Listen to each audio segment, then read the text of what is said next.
Today, some quotations and thoughts from one of the most important books of the 20th century.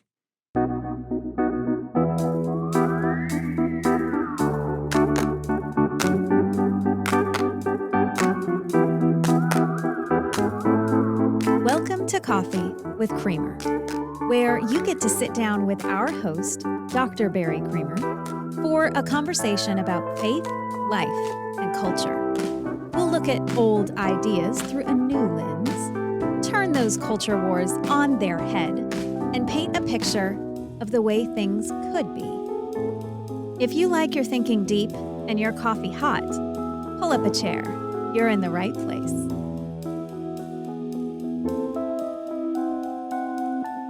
I know you think I'm exaggerating. I'm not. This is on almost every list of the most significant works of the 20th century. Sometimes in the top 10, sometimes simply in the top 50. If it's all books written in the 20th century, sometimes it takes 100 books to get there, but it's always on the list. It's called The Origins of Totalitarianism, written in 1951, or at least first published in 1951. The edition that I'm going to be using today, as we refer to it, is actually from the early 1970s, and it's written by an author I've mentioned before, a brilliant thinker, one of the smartest people in the 20th century, Hannah Arendt, and it is everything I've read from her is well worth reading. I think we referred in previous episodes to Eichmann in Jerusalem, a work that she did as a series of magazine articles that finally became its own work, sort of analyzing what happened in after Nuremberg, after World War II, after the Holocaust, when Adolf Eichmann went back to Jerusalem. Anyway, this book is a much more significant tome on a political science, sort of sociological perspective on how the Nazi fascist movement and also the Marxist communist movement in the Soviet Union took place. So the Nazi fascists in Germany, the rise of totalitarianism being Hitler, and then the communist rise in the Soviet Union, obviously under Stalin. And so during that time, she encountered a lot of these things herself, having grown up in Europe, having fled Germany to Paris, having lived in Paris through the 7 years while the Reich was rising in Germany and in power, having actually been kept in a camp for expats that were from Germany in France in fear of the Nazis who were coming. She actually ended up being in a prison camp briefly and held until she finally escaped and was able to make it to America ultimately. And she was a brilliant scholar here for the time that she was here, and well respected because of her ability, her perspective that she brought in full knowledge of what had transpired in Europe and in other parts, in other regions around Europe during especially the rise toward World War II, the interwar years also between World War I and II and into World War II. And she's just a brilliant historian and political scientist. She's fantastic. So I love reading everything I've read from her. So the other book that I read from her recently, there are a couple of different things, but the other one that I read from her recently was on revolutions, the comparison between the American and French Revolution, which I mentioned in another episode as well. Another brilliant book. This one, The Rise or the Origins of Totalitarianism, has so many quotations in it that forced me to pause as and I have the Kindle version, and then I also have the Audible version. And, sometimes, I like technology, and I like listening to the books while I'm writing, and sometimes it's really handy because if you have both Kindle and Audible, you can listen back and forth. It'll pick up where you are on the page as you're reading visually, but also audibly. So it's nice to be able to go back and forth. There were a lot of times that I would go back and look at a quotation again and make sure I heard it the way that it's actually written, and just made a note for myself, and then thought to myself eventually, I should just do one episode, not expanding or expounding on it thoroughly, but just sharing some of these quotations for the reason that we need to learn from history. And I'm not even going to prescribe the lesson. To a certain extent, I'll bring up a few examples along those lines at the beginning. But really, most of this, I just have the quotation that I'd like for you to read and think about, and then maybe a category within which we ought to be saying to ourselves, wow, I should pay attention if I see that happening. If I see that that's what's transpiring, I should at least be aware of where it led in the past and make sure that that's not where it leads now, or that I don't participate in what's going on with that right now. So here, we'll start and we're starting late in the book. This book has 3 major sections. I'm taking a little portion from the middle section, but most of it from the last section of the book, which is where I am now, by the way, so coincidentally. Anyway, the first section I'm going to take from is a chapter entitled The Decline of the Nation State and the End of the Rights of Man. And this one is pertinent to a lot of things that are going on right now. So it'll be easy for me to, I don't want to become too polemical about it or anything like that, but it'll be easy for me to moralize for a minute and for you to be able to say, oh yeah, well, I can see that. And I can see why you would draw that conclusion. The other conclusions I'll leave more open-ended most of the time. So here's the first part. The decline of the nation state and the end of the rights of man. Here's the statement. No paradox, and I'm quoting from Hannah Arendt now, no paradox of contemporary politics is filled with a more poignant irony than the discrepancy between the efforts of well-meaning idealists who stubbornly insist on regarding as inalienable those human rights which are enjoyed only by the citizens of the most prosperous and civilized countries, and the situation of the rightless themselves. Their situation has deteriorated just as stubbornly until the internment camp, prior to the Second World War, the exception rather than the rule for the stateless, has become the routine solution for the problem of domicile of the displaced persons. In fact, she goes on to talk about that categorizing of displaced persons and stateless individuals that I'll read you more of in just a moment. But just this opening paragraph, this opening line or few lines that I read to you just now, reveal to you what's going on here, that she's immediately addressing this inherent tension, the inherent problem in understanding the relationship between human rights, something that you own because you're a human being, and legal rights, and the things that you have because you are the citizen of a country. And so in our Declaration of Independence, which is what she's obliquely referring to here, the statement is, we hold these truths to be self-evident, that all men are created equal, that they are endowed by their creator. So this is all men. This is human rights that we're describing. They're endowed by their creator with certain unalienable rights. So it's not possible for those rights to be removed from a person because they just go with the person. It's what it means to be a person, that you have these, right? That's the idea in the Declaration of Independence. And then the statement that among these are life, liberty, and the pursuit of happiness. But then even the authors of the Declaration of Independence, and obviously most significantly Thomas Jefferson, are making this statement that to secure these rights, governments are instituted among men. So we say, well, the rights are unalienable, and yet we acknowledge immediately that we have to secure the rights. Securing them means making them so they don't become alienated from you. That doesn't mean it's wrong. I'm not saying that, but also let me back up and say the Declaration of Independence is not the Bible.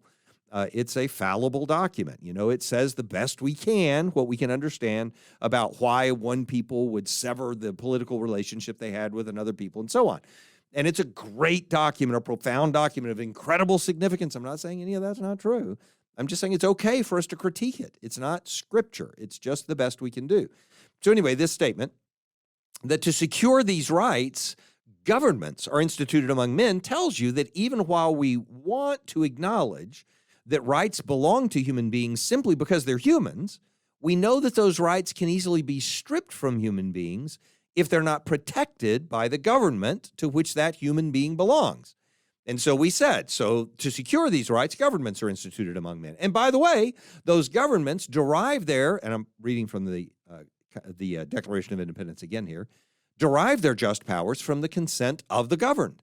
So we're trying to say, well, but those rights are theirs because of who they are. The governments exist in order to protect those rights, and the people are the ones who give the government the authority that it has to protect those rights. So I think all of that's beautiful. I think it's beautiful. I love the way it's laid out, but it's acknowledging a tension that's always present. because sometimes governments themselves become destructive of these ends, as the Declaration declares. It is the right of the people to alter or to abolish that government and to institute new government, laying its foundation on such principles and organizing its powers in such form as to them shall seem most likely to effect the protection of their rights, basically their safety and happiness. That's all fine, but it acknowledges what Hannah Arendt is saying here, or she's acknowledging what it says there, that the reality is we say, oh, well, human beings have inalienable rights. And, we didn't talk about human rights until we were in the wake of World War II. They didn't become human rights until we recognized that we needed something international to stop individual governments from stripping people of their rights. That's when this whole language comes up about human rights and following Nuremberg and all the trials that happened there. And so when she's making this observation, she's not criticizing the idea of human rights. She's saying we should recognize right off the bat how tricky it is for human beings to keep the rights that are theirs because they're human beings, because without legal protection of those rights, you have no protection of them at all. You're a person wandering on a back road and in fear for your life of the bandits that are on the highway. So governments instead are instituted to protect those rights. Now you can say, okay, well, fine, I'll acknowledge that. Okay, well then let me just say it this way. From that one snippet of this historical statement of what transpired in the mid-20th century, we should always be concerned. We should always be aware of when we start diminishing the rights of human beings in order to protect or advance our rights as citizens. We have to be careful about that. We have to be careful about thinking that we have a right to things that other people don't have a right to simply because their rights are not protected legally. Because at some point, we should be acknowledging that the legal protection needs to come up alongside the human right that we say is inalienable from people. So that's what Hannah Arendt is drawing attention to in this quotation that I gave to you a moment ago. But that's not the danger. The danger comes in the very next paragraph. And here's what she says next. Again, this is in The Origins of Totalitarianism. Hannah Arendt speaking. I'm not Hannah Arendt. Hannah Arendt being quoted by me speaking. Even the terminology, here's what she says, applied to the stateless has deteriorated. So a person's been kicked out of their state or they've left their state. They are now a man without a country, that kind of person. Okay, so even the terminology applied to the stateless has deteriorated. The term stateless at least acknowledged the fact that these persons had lost the protection of their government and required international agreements for safeguarding their legal status. The post-war term, displaced persons, was invented during the war for the express purpose of liquidating statelessness once and for all by ignoring its existence. Non-recognition of statelessness always means repatriation. So, when we called people stateless, and of course this had a lot to do with the Jews during World War II, when we said people were stateless, it meant they needed a new home. They needed somewhere to be. But when you said, oh, well, it's a German Jew who's a vagabond, they've shown up somewhere else, then you wanted to deport them. You wanted to get them back there. Or you wanted to send, or if they were a Polish Jew living in Germany, well, let's send them back to Poland. So you're wanting to repatriate them. So now, my explanation aside, back to Hannah Arendt's statement. So she says, non-recognition of statelessness always means repatriation. That is, deportation to a country of origin, which either refuses to recognize the prospective repatriate as a citizen, or, on the contrary, urgently wants him back for punishment. Either one of those can be the case. That quotation, that idea, is categorizing people, learning to label people in a way that makes them easier for us to deal with. And, I would put it bluntly and say what she's describing historically that happened in Europe during the mid-20th century was categorizing people so that they could be marginalized or expelled rather than be accepted or assimilated. And I'm not talking about Germany right now, although that was the case in Germany as well, but in France and the other nations as well, recategorizing people as displaced persons, finding a different label for them than stateless, so that maybe they're going to become a part of our state. No, saying, oh, no, these people they're just refugees. They're coming briefly. They're coming just for a time. Categorizing people so that they can be marginalized or expelled rather than accepted or assimilated, was characteristic of that interwar period and then of the Second World War period as well. And obviously that period led to some scary things. And I'll pause here to say, I'm not saying that every single time someone is categorized as a displaced person or called a refugee or called an immigrant or whatever they're going to be called, different labels that they're using, that it's automatically going to lead to a Holocaust. I'm not saying that by any stretch of the imagination. But just consider inductive reasoning for a moment. Inductive reasoning, the kind where you say, well, here's an example and there's an example, and so it could happen again, and that might be what's going to happen again. That's what we do with history. We watch what's happened historically over and over again, and we say, wow, well, let's make sure that doesn't happen again. Or, well, let's imitate that so it can happen again. So inductive reasoning isn't faulty reasoning. The thing about inductive reasoning is that it's not foolproof. It's never a guarantee. It's not deductive reasoning.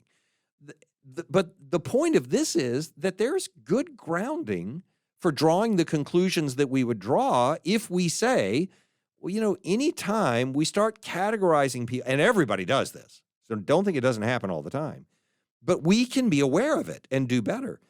Anytime we start categorizing people for the sake of marginalizing or expelling them, then we should be aware that this could happen. And the grounding for that inductive conclusion lies in the fact that this relationship regarding the marginalized was an enormous change of sociopolitical status for all of those displaced persons, refugees, immigrants, stateless person, whatever you want to call them, from World War II or from the interwar period before World War II. And it provided real traction for movements among the larger population. That is, when the parties, whether it was the Communist Party or the Fascist Party, the National Socialist Party, obviously, in Germany, but whatever party it was that was trying to use this, whatever movement it was that was trying to move the masses to follow them, one of the ways they got traction was by targeting a population and recategorizing it. And so, this is part of the reason I think in the Old Testament, and I use Leviticus 19 all the time because the significance of the statement in the middle of it, love your neighbor as yourself, which Jesus gives great significance. But at the end of that chapter in Leviticus 19 is when God says, when a stranger sojourns with you in your land. So these people, the ones who show up and are outsiders, whatever the means is that they show up. And in our world, that means stateless. There were no nation states in the days of Scripture, but it is the same idea. They've left their people. They're coming to live with you.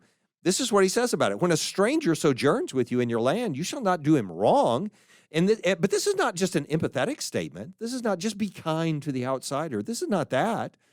This is saying that's not how you have a society. When you're going to have a society, everybody in the society follows the same laws. You have to be a part of the same thing. And so this is what he says. When a stranger sojourns with you in your land, you shall not do him wrong. You shall treat the stranger who sojourns with you as the native among you. So if the person who was born among you and lives among you would be punished for a crime, then you punish this person for the same crime. And if they would be rewarded for being a good neighbor, then you should reward this person for being a good neighbor. You just treat them like a native among you. And you shall love him as yourself, for you were strangers in the land of Egypt. I am the Lord your God. And this is why the very next statement is, you shall do no wrong in judgment. This means either to the stranger or to your brother, the neighbor who was born among you. You shall do no wrong in judgment in measures of length or weight or quantity. You shall have just balances, just weights, a just ephod, and so on, just hand. I am the Lord your God who brought you out of the land of Egypt.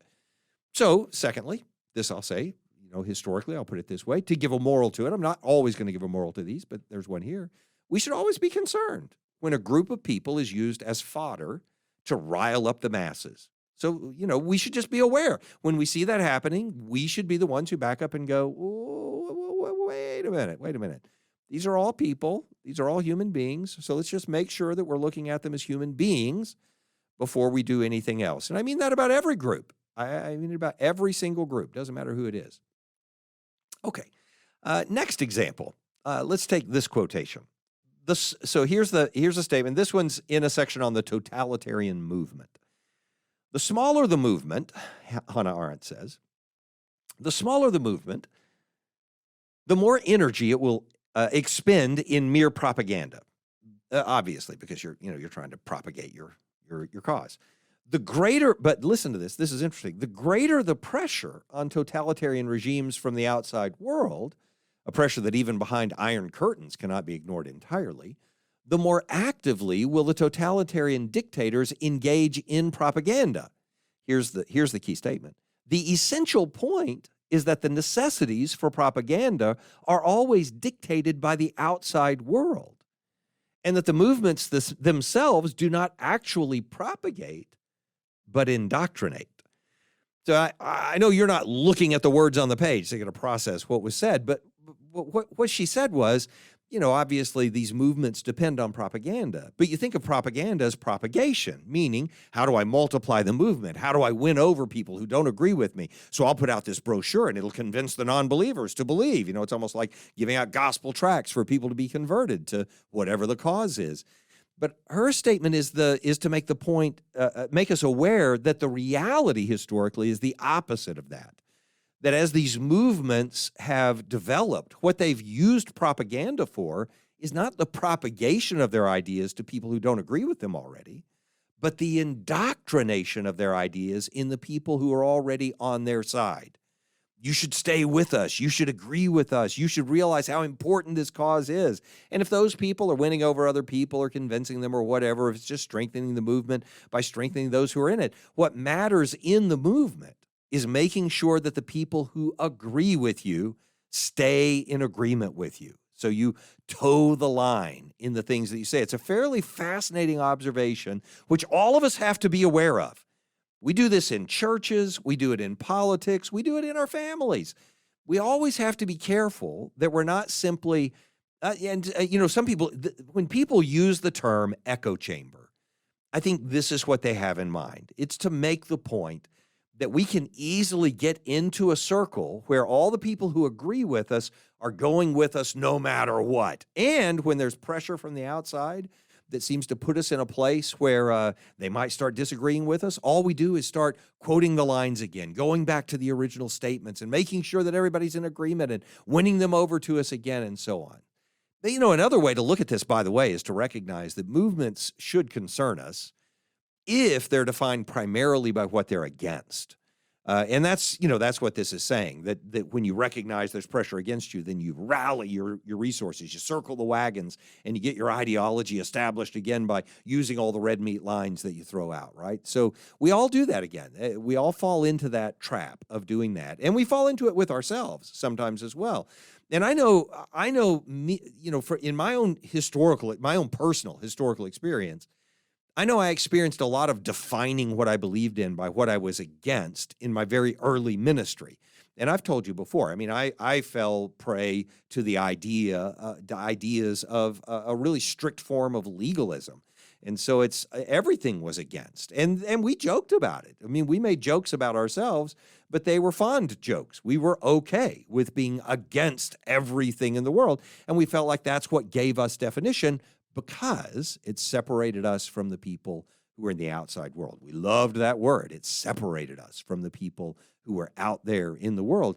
And I look, I'm pointing back at movements that are historical, that have had catastrophic consequences in the world. And obviously we're talking mid-20th century genocides, and saying that one of the key characteristics of those movements is that they were defined primarily by what they were against, not what they were for. And this is distinctive. And again, you can read it's a massive book, The Origins of Totalitarianism, to expand on this and to expound on it yourself if you want to. But it is something we should pay attention to. We should be aware that if the key thing we're about is being against something, and you can hear that in the way we've participated in the culture wars now on both sides, that the way we've participated in the culture war has given us a definition, which is about being against those people, what's wrong with those people. And very often I've heard discussions from politicians and from public policy makers and from thinkers, people who ought to be philosophizing, when the subject turned to, well, what do you believe in? It became a very difficult journey to talk about the positive side of what they actually thought, instead of simply what's wrong with the other side. All of us have encountered that, and all of us have run into it in our own lives, because when you're against something, that's all you can think about. So I just want us to remember that that's a dangerous position to be in. I find it interesting that Hannah Arendt brought it up the way that she did. Next little section is also from the totalitarian movement. And this is on propaganda again. She says, the propaganda effect. This one you can take where you want to take it, and I'll just leave it sitting, right? So the propaganda effect of infallibility. But I am going to say this ahead of time. If you're only hearing this and applying it to one side of the current political world, then you're not paying attention to your own side, because both sides of the political world right now are thoroughly guilty of this. Both sides. So here's the statement from Hannah Arendt. And again, she's just describing, and very accurately in a brilliant book from the 1950s. The next edition came out in the 1970s, the one I'm reading. But anyway, it says, she says, the propaganda effect of infallibility, the striking success of posing as a mere interpreting agent of predictable forces, has encouraged in totalitarian dictators the habit of announcing their political intentions in the form of prophecy. So the most famous example is Hitler's announcement to the German Reichstag in January 1939. I want today, this is Hitler. Obviously, I'm making fun of him. We can make fun of Hitler. We're allowed to do that. I want today, once again, no, I'm not going to make fun of him. I'm just going to read it to you. This is the quotation, though. I want today, once again, to make a prophecy. This is a prophecy from Hitler to the Reichstag. In case the Jewish financiers succeed once more in hurling the peoples into a world war, the result will be the annihilation of the Jewish race in Europe. Now you hear how he's creating a prophecy. Wow, if we get into another world war and these Jews do what they did before, well, it's going to lead to their annihilation. Of course, the point so she says this, so I'll get back to, let me just quote it from Hannah Arendt. She says, translated into non-totalitarian language, this meant, I intend to make war, and I intend to kill the Jews of Europe. But instead, he gave it as I'm interpreting the world around me, and this is, it looks to me like this is what's going to happen. Of course, he's the one that's going to do it. So she goes on to say, similarly, Stalin, in the great speech before the Central Committee of the Communist Party in 1930, in which he prepared the physical liquidation of intra-party right and left deviationists, described them as representatives of dying classes. This definition not only gave the argument its specific sharpness, but also announced, in totalitarian style, the physical destruction of those whose dying out had just been prophesied. In both instances, the same objective is accomplished. The liquidation is fitted into a historical process in which man only does or suffers what, according to immutable laws, is bound to happen anyway. Now, I only read you that section to say, if you ever come across that kind of language, and in some really extreme groups right now, you can find that. I've seen groups use this kind of language, but they're way on the fringes of our society, and thank heavens for that. I'm not saying the fringes aren't impinging on the center of our society right now, but the fringes are still fringes. Thank heavens. But they will do this. They will make those prophecies. Oh, these people are going to be destroyed, or this structure is going to be destroyed, and wait and see what's going to happen. And then when they do it, they simply say, well, yeah, but I was just participating in something that was going to happen anyway. It's the ultimate self-fulfilling prophecy. But hear this statement from Hannah Arendt, mid-20th century, writing in the 1950s, after seeing the totalitarian movements develop. Stalin's still standing while she's writing. And this is what she says. Before mass leaders seize the power to fit reality to their lies, their propaganda is marked by its extreme contempt for facts as such. For in their opinion, fact depends entirely on the power of man who can fabricate it. The assertion that the Moscow subway is the only one in the world is a lie only so long as the Bolsheviks have not the power to destroy all the others. In other words, the method of infallible prediction, more than any other totalitarian propaganda device, betrays its ultimate goal of world conquest, since only in a world completely under his control could the totalitarian ruler possibly realize all his lies and make true all of his prophecies. My point in reading this particular quotation to you is simple, just that we have to be concerned. And again, I'm telling you, if you're hearing this and only hearing that it applies to one side of the current world or one side of the current political world or one side of the religious world right now, if you only hear it applying to one side, you're not applying it fairly, not applying it, being honest or objective about it. And we just need to look at it and be aware of this. We should always be concerned when there is a disdain for, or even just a disrespect for the legitimacy of facts, just the facts that people give. So you can take that for what it's worth, but it is something for us to be aware of right now.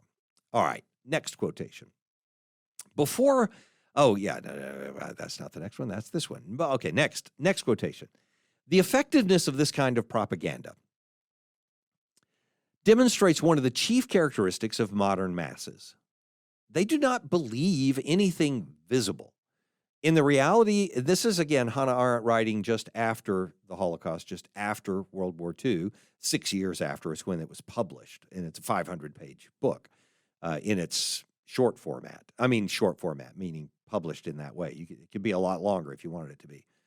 The point is that writing just after World War II, she's just observing what happened, what led to the things becoming what they were in that insane world that she was a part of. And so she says that this is the effectiveness of this kind of propaganda where you're just saying things and asserting that they're the case, and then over time people adopt them as the case. The effectiveness of this kind of propaganda demonstrates one of the chief characteristics of modern masses. They do not believe in anything visible in the reality of their own experience. They do not trust their eyes and ears, but only their imaginations, which may be caught by anything that is at once universal and consistent in itself. What convinces masses are not facts, and not even invented facts, but only the consistency of the system of which they are presumably part. Repetition, somewhat overrated in importance because the common belief in the masses' inferior capacity to grasp and remember, repetition is important only because it convinces them of consistency in time. Now, by the way, I find this fascinating because I do encounter this sometimes, that leaders are repeating things constantly.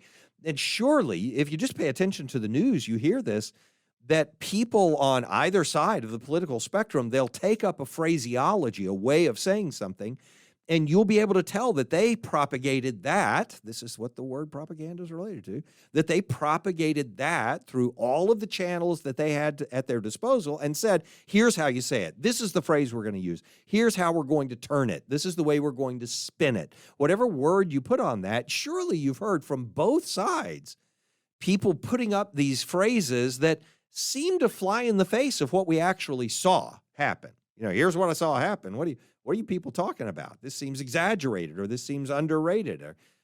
But they continue to repeat it, and we think to ourselves, well, what kind of fool do they think I am? They just think they're going to say it over and over, and I'm going to come to believe it? No. That's not what it's about. This is what Hannah Arendt is pointing out. Repetition isn't used to break through the muddle-headedness of the masses. That's not the issue. I'm not saying the masses are muddle-headed. I'm saying that would be a mischaracterization of what's going on. The reality is that the repetition is used to create consistency so that you have a system to believe in. Here's a system that works because it coheres. It hangs together, and it's not going to fall apart just because you saw something different over there. Pay no attention to the man behind the curtain kind of thing. You just keep saying, no. The great Oz, he is powerful. No, he really is. Watch. You'll see. Over time, you'll see how powerful he is and so on. You get the idea. Commitment to a cause, let me just go off on this for just 1 second. Commitment to a cause above the commitment to truth is a problem. It's something we should be aware of. I'm a Christian because I believe, and I mean as true, as fact, as history. I believe Jesus rose from the dead. I'm not a Christian because of what I think would happen to the world if Christianity were false. I'm not a Christian because I'm afraid society's going to fall apart, or I couldn't justify this educational system we have if we didn't have Christianity, or some other stabilizing factor of the world. I'm not a Christian because of what I want, the results I want. I'm a Christian because I believe Jesus rose from the dead. And since nobody else rose from the dead, I think he's Lord. I think he owns the world and not us. That's why I pursue Christianity, precisely because of its truth. Let me see if I can squeeze in just a few more before we run out of time, and I'll try to be briefer with these and just hit them and move. Here's another quotation. I can't remember what chapter this is from, but anyway, here it is. It's from page 353 in the book. The most efficient fiction of Nazi propaganda was the story of a Jewish world conspiracy. Concentration on anti-Semitic propaganda had been a common device of demagogues ever since the end of the 19th century and was widespread in the Germany and Austria of the 20s. And she goes on to discuss it and how it developed in Nazi Germany and all that kind of stuff. But the point is that any time, and I'll go back, and I could have used this as more evidence of what I was saying earlier, that we should be aware of how easy it is for us to use populations, for us to use people who can be identified distinctly from us as tools for motivating us, as tools for getting us to care passionately about something. And you can do that well, and you can do it poorly. I mean, you can do it obviously to provoke empathy and concern, but you can also do it to create a lot of disdain and separation. And again, it happens worldwide. It happens everywhere. That shouldn't make us say, oh, well, then it's okay. What it should make us say is, oh, yeah, I'm going to be aware of that. I'm always going to pay attention to that. That if people are using other people to create some way of segregating us from them. Okay, another one. Another quotation, just a couple of paragraphs below that one. In another curious and roundabout way, however, the Nazis gave a propaganda answer to the question of what their future role would be, and that was in their use of the Protocols of the Elders of Zion. I don't know if you've heard of this work or not, so I'm going to pause. I'm not quoting Hannah Arendt now. I'm telling you this. So the Protocols of the Elders of Zion is this pamphlet-type book work that came out early 20th century, maybe super late 19th century. And it was a description of a secret cabal of Jewish leaders who ran the world and had been running it for centuries. And they had these protocols that were, this book was supposed to be somebody having found the book that they used to govern their secret society and to give them the rules and tools for how they could rule the world secretly with nobody ever finding out about it. Okay, that's the idea. And it's a total fraud, total fraud. Everybody knows it's a fraud, completely manufactured work. But it was published by the Bukus in the early 20th century and became one of the fundamental tools of anti-Semitism all the way through World War II. And so that work is what she's referring to. And what she says is, and it's really ironic how the Nazis used this, because they used it as a way of saying, oh, those wicked, Jews are trying to take over the world, while at the same time saying, and wow, their tool worked for centuries, so we're going to use it. And that's going to become the guideline for how we rule the world as Nazis. So this is the idea of this paragraph. So hear what she says. In another curious and roundabout way, however, the Nazis gave a propaganda answer to the question of what their future role would be, and that was in their use of the Protocols of the Elders of Zion as a model for the future organization of the German masses for the world empire. The use of the protocols was not restricted to the Nazis. Hundreds of thousands of copies were sold in post-war Germany, and this is post-World War I. Germany, and even their open adoption as a handbook of politics was not new. Nevertheless, this forgery was mainly used for the purpose of denouncing the Jews and arousing the mob to the dangers of Jewish domination.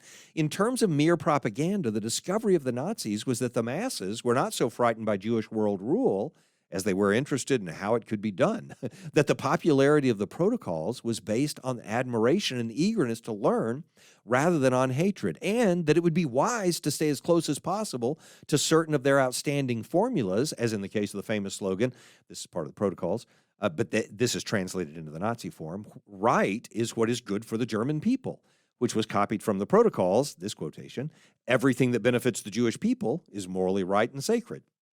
Okay, so I'm reading that little section to you to say, first of all, on the conspiracy side, if the things that you're watching and listening to and the things you pay attention to, the things that govern the way you see the world involve secret conspiracies of people who are ruling the world or governing things behind the scenes and so on like that, and this, by the way, this statement doesn't mean there are no people who conspire to do evil things. Of course there are.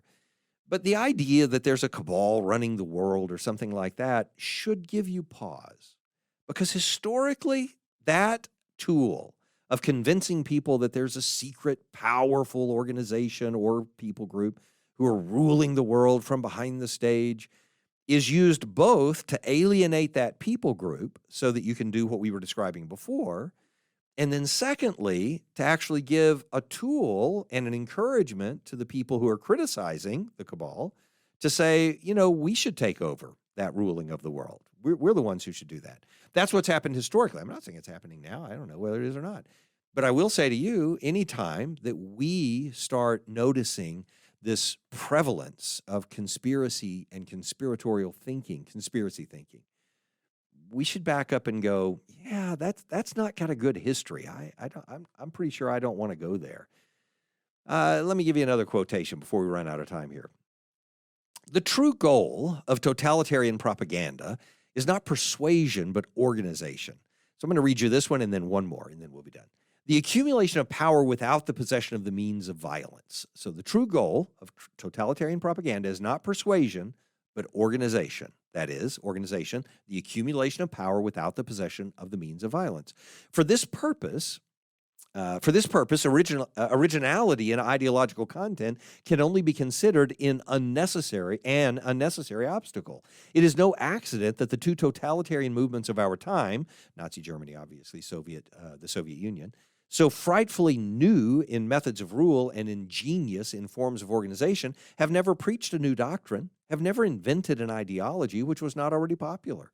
Not the passing successes of demagogy win the masses, but the visible reality and power of a living organization. It's all about the organization and the structure that goes with that organization and so on. I wish I could read more of that to you, but that's important to this last quotation I want to give you. And I'm going to skip a bunch of quotations to get to this one to make this point, because by the time she goes through this whole discussion leading up to total domination and what totalitarianism, how it finally became what it was under Hitler briefly, but under Stalin for a much longer time and in the Soviet Union, as she leads up to that discussion, she comes to this conclusion about why people are so willing to participate in this over time, why there's never enough palace intrigue to overthrow. Why wasn't somebody inside Hitler's inner circle able to kill him? They wanted to. Why was there never a palace overthrow in Stalin's regime? There were plenty of people who wanted to overthrow him. There were people who had the entire military behind them, but they never overthrew him. What was going on? And so she makes the point through a long argument with a lot of different elements about why that is. Brilliant, by the way. Please go read the book, The Origins of Totalitarianism, when you get the opportunity, if you can stand a huge book about sociological political science, and you should. Anyway, the point is, this is the last quote I'll read to you. She says, although we have enough reports from concentration camps, which are part of the tools of totalitarian regimes, although we have enough reports from concentration camps to assess the possibilities of total domination and to catch a glimpse into the abyss of the possible, we do not know the extent of character transformation under a totalitarian regime. We know even less, and this is a really important part of what it takes for a regime to become totalitarian, and this is scary. We know even less how many of the normal people around us would be willing to accept the totalitarian way of life. And what does that mean, to accept the totalitarian way of life? This is it. After an M-dash, she says, that is, to pay the price of a considerably shorter life for the assured fulfillment of all their career dreams. So that statement, which is built into the middle of sort of developing an understanding of why people would be a part of a regime like this over time, it's not sheer force. It's also convincing people that it's worthwhile being a part of, that this is a better choice than going the other direction. And these are populations of hundreds of millions of people that we're talking about. And that idea invites this consideration that at the core of it, it's just because most of us as human beings would say, yeah, I'll give a pass to them on that genocide. I'll give a pass to them on this slaughter of individuals over there. I'll give a pass to them. I'm not saying we have done that. I'm saying we are inclined to be the kind of people that she's mentioning here in this sort of terrifyingly banal passage, which is an appropriate term to use in a Hannah Arendt book. What she's saying is, yeah, most people would say, yeah, I can overlook all of that because my career is benefiting. I'm moving up. Look, I'm going to be the person in power. I'm going to be the person who can make a difference. And I'm going to do the right thing, of course, when I get there, briefly, before I'm replaced by the next person who's going to take my spot, but is willing to do it because their career is advancing as well. That's kind of a scary image of what it takes to develop a totalitarian regime. And yet, here we are. There's so much more that I would love to read to you out of this. And I guess my motivation for doing this is twofold. At the very top level, I'm simply saying, man, you got to read some Hannah Arendt. She's just so insightful. I just encourage you to get a book, an article, find something online. There's plenty of material online that you could read from Hannah Arendt and just see some of the stuff that she described, because her descriptions become prescriptive as they work their way into us. That's number one. But the second reason is, sort of moralistic. It has to do with the way we need to understand history. And even if we can't do it in a 40-minute, episode, we can at least invite the consideration. I share these historical events with the knowledge that history repeats itself. That. And here's the thing I want to close with. Why does history repeat itself? Well, number one, because the passing of generations doesn't mean the death of human nature. So people over time, with all of their differences, are still people. So, and that means that the way people behave continues to be the way people behave, as much as we'd like to think that human nature changes over time. And a lot of things about it do. We have lots of differences over time, but people are still people. Second, the crossing of an ocean. So I was just saying the passing of time, right? So now think more about things that happen synchronously, with people who live at the same time.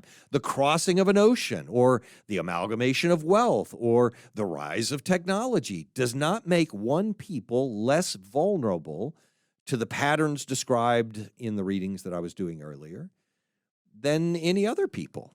It doesn't matter whether you have a cell phone or don't have a cell phone. We're still just as vulnerable to, and vulnerable meaning as likely to be led into it, as suggestible, as inclined as a people to fall prey to these things if they're bad, or to rise to them if they're good. We are similar people, and so history repeats itself. And then finally, because history repeats itself, because the greatest problems and the greatest solutions in history neither begin nor culminate in great leaders. Totalitarianism didn't happen because of Stalin or Hitler. It's not a great leader's issue.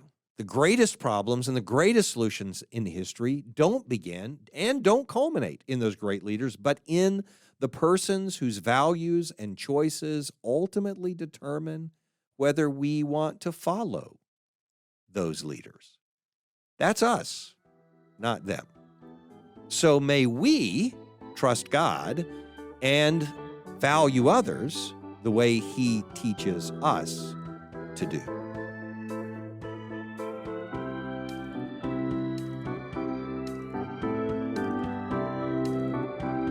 Thanks for joining us for Coffee with Creamer. Your cup of coffee may be finished, but we are not. Come back next week for a refill as we sit down to examine a new set of ideas and cultural issues. Don't miss an episode. Subscribe wherever you get your podcasts or visit our website at barrycreamer.com. Until next time, keep your mug hot and your mind sharp.